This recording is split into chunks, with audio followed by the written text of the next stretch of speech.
अस्सलाम वालेकुम वरहमतुल्लाहि वबरकातुहू। कुरान करीम का तर्जमा सीखने के लिए आमतौर पर उसके ग्रामर यानी सरफ नहव पर जोर दिया जाता है। लेकिन आम आदमी के पास ना तो इतनी सलाहियत होती है, ना इतना वक्त होता है कि वो इसमें इतना टाइम लगा सके। इसलिए मैंने आज से एक नया सिलसिला शुरू किया है, जिसमें हम वो हरूफ और वो अल्फाज जो कुरान करीम में बार बार इस्तेमाल होते हैं, उनका तर्जमा सीखेंगे। और उसके साथ जो आयात बतौर मिसाल के जिसमें वो अल्फाज और वो हरूफ आते हैं वो आपके सामने रखी जाएंगी, ताकि आसान तरीके से आप उन अल्फाज को, उन हरूफ को सीख सकें। तो इस सिलसिले में आज हम दो जो अल्फाज या हरूफ हैं वो सीखेंगे। सबसे पहले आप ये देख रहे हैं, यहाँ पे ये हमज़ा है। हमज़ा कहते हैं उस अलिफ को जिसके ऊपर कोई हरकत होती है, यानी ये जो ज़बर है, जब तक ये ज़बर ना हो तब तक इसको अलिफ कहेंगे। लेकिन जब इसके ऊपर ज़बर होगी तो फिर इसको हमज़ा कहेंगे।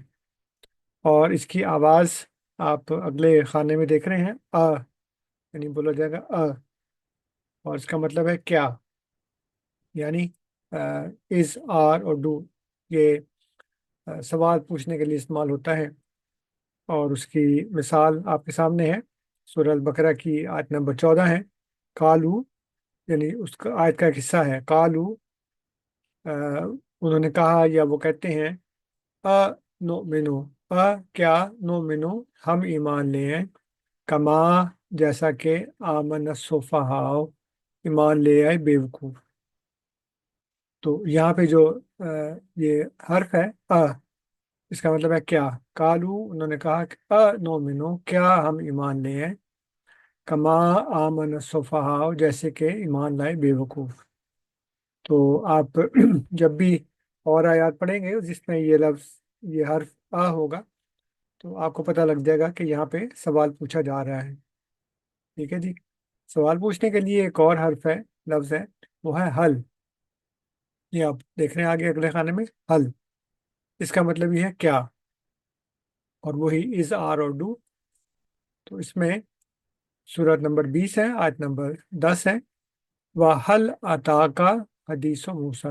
वह और हल, क्या, अता का, पहुंची है तुम्हें, हदीसो, बात, मूसा, मूसा की। तो यहाँ पे जो आप देख रहे हैं ये इसका हिस्सा है, ये अलग से नहीं है अता का। तो कहीं आप ये ना समझे कि ये अलिफ अलग है और ये वहल अता का, ये है वहल अता का। तो अलिफ, ते और अलिफ, अता का। तो ये दो हरूफ हैं। बाकी इंशाल्लाह हम साथ साथ सीखते रहेंगे। तो मुख्तसर से वक्त में एक एक लफ्ज़ और एक एक आयत वो आपके सामने रखी है, ताकि आपको आसानी से याद हो जाए।